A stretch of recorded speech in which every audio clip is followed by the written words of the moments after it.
Hello, everyone, at Congregation B'nai Shalom of Olney. This is Philip Pohl, first full-time rabbi of the congregation, speaking to you and wishing you Mazel Tov on the 50th anniversary of the founding of this wonderful house of worship, the first house of worship, Jewish house of worship in the community of Olney, still strong after all these years. Greetings, BSO friends, old and new. It's Ari Sunshine, sending regards from Dallas, Texas, and wishing you all a Mazel Tov on Founder Shabbat, an amazing 50 years of BSO's history. Hi, I am so happy to share some memories of highlights at B'nai Shalom of Olney. Greetings on this B'nai Shalom of Olney Founder Shabbat from New Orleans, Louisiana.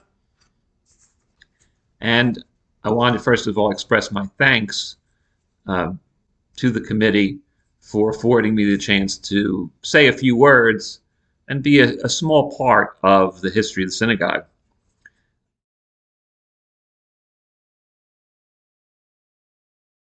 My fondest memory.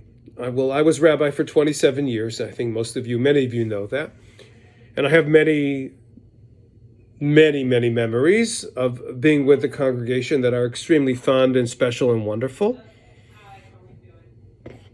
including, and primarily, I would say, helping to build and create a Shabbat morning community. When I first came to the synagogue, there were not regular Shabbat morning services. I believe they were taking place every other Saturday at that point. And we've established that we would daven every single Shabbat morning, and then from there, building to a synagogue that has prayer every day. That is my favorite memory, being there, worshiping with you in synagogue, davening together, saying the prayers of our tradition, and raising our voices to God in joy and in sadness at the appropriate time. Say that my fondest memory of working at BSO was the experience that we had writing and dedicating a Sefer Torah in honor and memory of Betty Mae Kramer. It was a wonderful year-long journey for our whole community and congregation, and helped us learn about the mitzvah of each of us being obligated in our lives to write a Sefer Torah for ourselves, to be part of that mitzvah. On that path, seeing families come together in such beautiful multi-generational ways to experience that mitzvah when they scribe their letters in the Torah with the sofer, with the scribe. It was just remarkable, a beautiful opportunity for to really harmonize three such critical values in our journey, which are family and community, and of course centered around Torah, centered around the beating heart of our Jewish life and on a daily basis. B'nai Mitzvah lessons, meetings, practices, services, smiles, and accomplishments. Talking with friends at lunch or oneg after services, and all the congregants who cooked, served, set up, and cleaned up after these wonderful gatherings. Zimrat Shalom Adult Choir, B'nai Zimra Kids Choir, and Shirei Shabbat. Office hours at Giant or the Olney Mill Swim Club. Getting to know people at Minyan or at someone's bar mitzvah.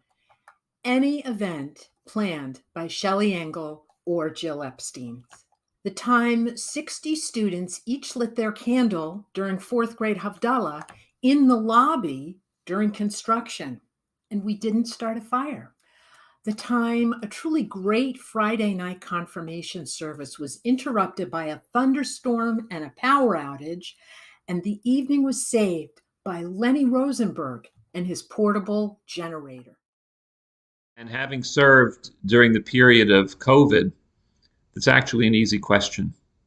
It was seeing so many people so deeply engaged in our worship services and educational programs and social programs. And it proved that community is not based upon physical space.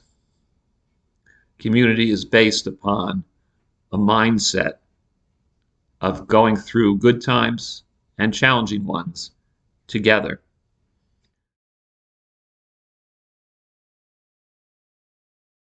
Well, in my rabbinate, it totally transformed my life. As I mentioned, my family grew. I came to the synagogue alone, and I left with a family of 3 children with my wife, Sharon. We met at the synagogue. And I learned how to be a rabbi, and the congregation learned how to be a congregation together. We worked together, we shared together, and we grew together.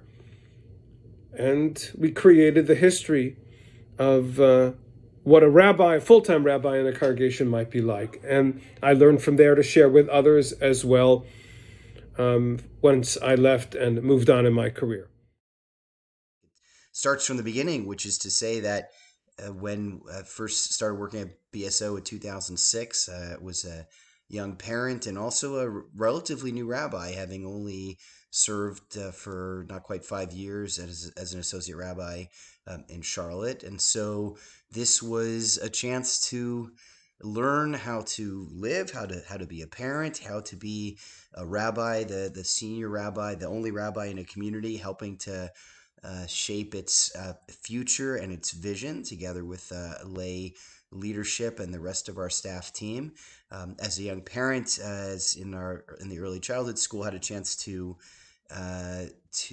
get to know other young families, and Jen and I met some wonderful people there, and our kids met with some wonderful people, and made some nice friends there that stayed with us throughout these years since. So, as a rabbi, just again beginning really a different stage of my rabbinic journey, and that certainly has helped me learn, just gain so much more experience in terms of different kinds of settings, different kinds of moments,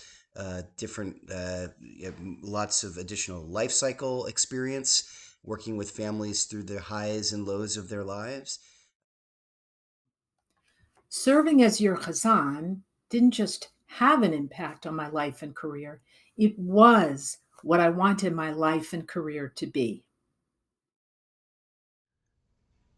BSO impacted my life and career by reinforcing the idea that you have courage in your convictions and humility to throw out those convictions occasionally. One of the greatest challenges of COVID was that we had to make decisions on religious matters in circumstances no one could have imagined. And I was very privileged to have support when I was staunch and consistent, and also when I reversed course. And I thank everybody for bearing with me as we found our way through that difficult period.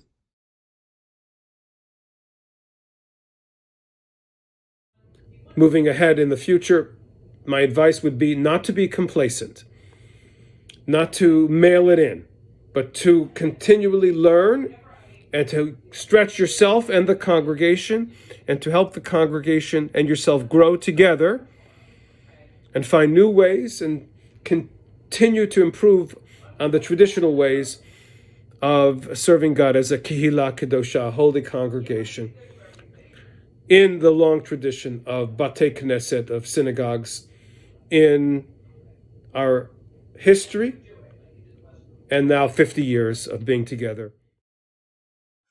I think it really all comes down to one word, which is relationships.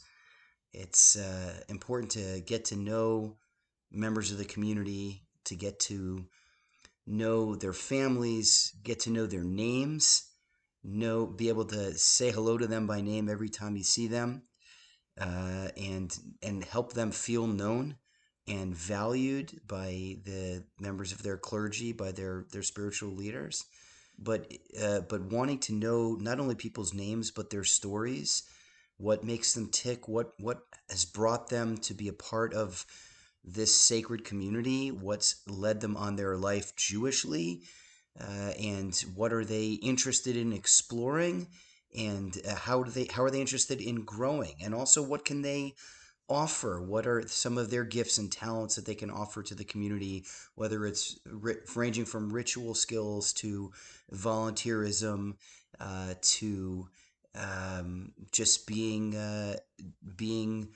great ambassadors for the community, and welcoming faces to help bring others on board to the community and make them feel really at home. So I think it really comes down to relationships, and once you've built those relationships, and we can tie that together, not just the relationships with different families, but with community, and also come back to what's at the core, which is helping people find ways to grow Jewishly and to love their Jewish life.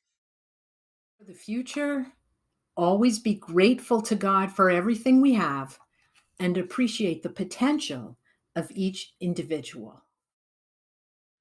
Just like you to always keep in mind, and I speak after this is my 32nd year, you have high points and you have low points. But there are an awful lot of people who want very badly for you to succeed. And among those names at the top of that list, I want you to know, is mine. Shabbat Shalom, and to our founding families, Mazel Tov and Yasher Koach.